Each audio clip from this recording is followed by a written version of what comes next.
I'm going to do some work in this paper bag journal that I made when I was working on a year of art journaling. So it's got a lot of sample pages in it, and it's something that I use when I'm trying to, I don't know, work something out. So I'm going to be trying something new in it today before I try it on a canvas. And this is just made from Whole Foods shopping bags, and I sort of glued them all back to back, and then periodically I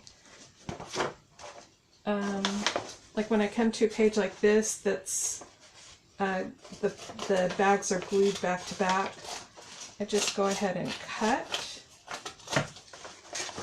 and then turn that into a separate set of pages. It's kind of a mess, it's nothing fancy. Like I said, I just use it to test things out. So, obviously this has the lovely Whole Foods logo on it, and I don't really want to paint over that. So I have a book that I bought at Half Price Books that's, I think, Chinese.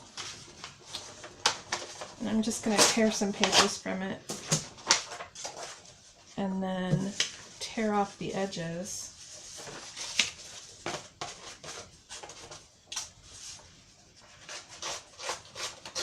So that I don't have any hard lines to paint over later. The torn edges kind of blend easier once they're gessoed over. The edges sort of disappear. They don't disappear completely, but they are easier to blend over when I'm working. And I think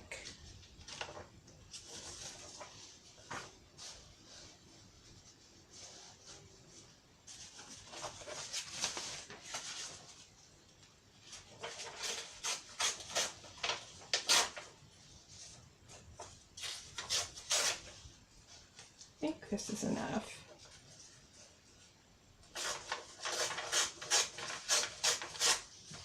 I'll do that, and then my figure will go over here, and that should be enough. So I'm just going to glue these in place with some glue stick and then brayer them down.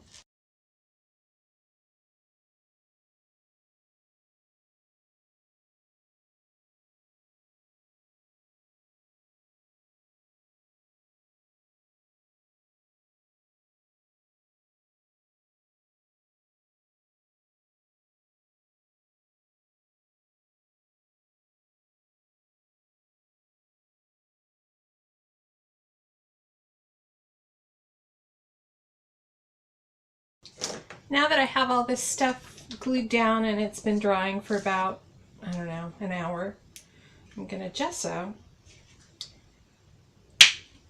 And I am in a phase where I gesso over these decals that I do, these figures. So I lay them down as part of the background. And I really only use these as a kind of a rough sketch. So I don't need to see very much of the information in this sketch. I just need the faintest glimmer to go by.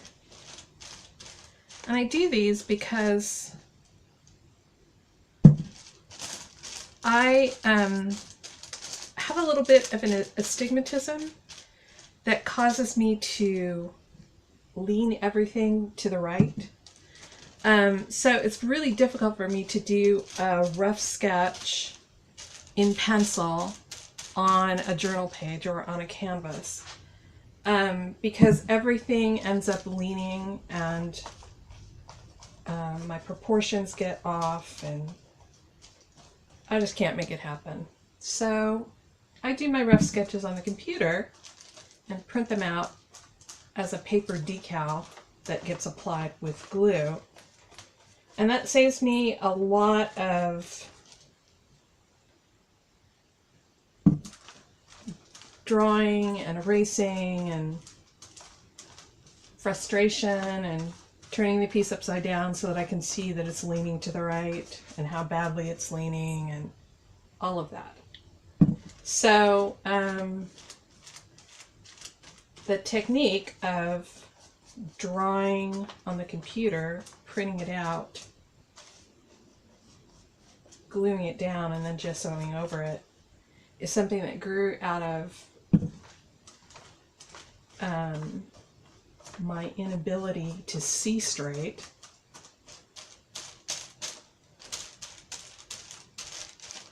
And now it's something that is really easy for other people to do if they're not confident with their drawing skills. So I'm going to lay in some background colors. And I picked out these 3 colors. Just kind of a palette that I use a lot. Pink, green, yellow. Sometimes it's pink, green, or orange, or pink, yellow, orange. I don't know. I like kind of citrusy, colorful backgrounds. And I'm just gonna put a little color down.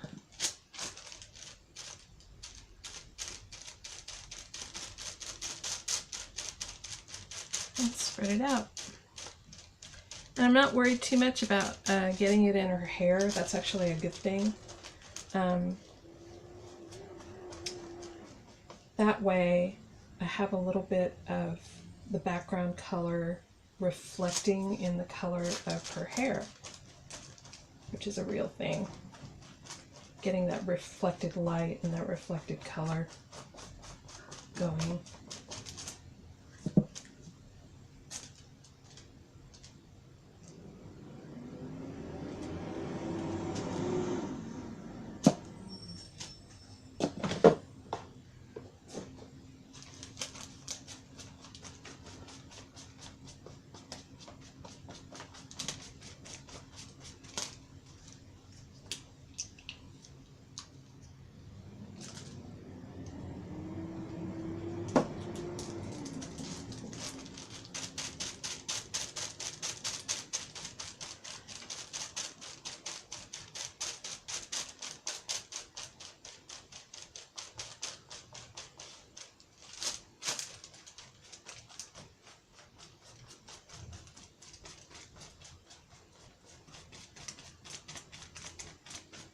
I'm trying to let my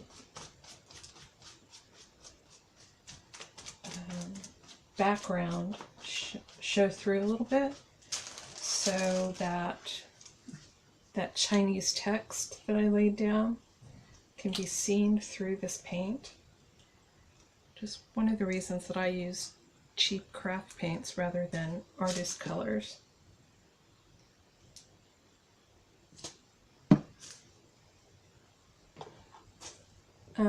And you're seeing why I use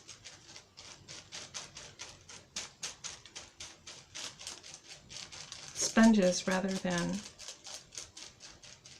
brushes, so I can change colors quickly and not have to worry too much about paint drying on my applicator.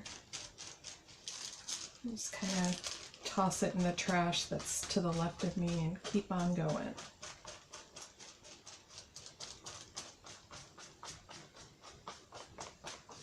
It's a little wasteful, but it also saves me a fortune in brushes, so I'm all for anything that cuts down on the cost of making art.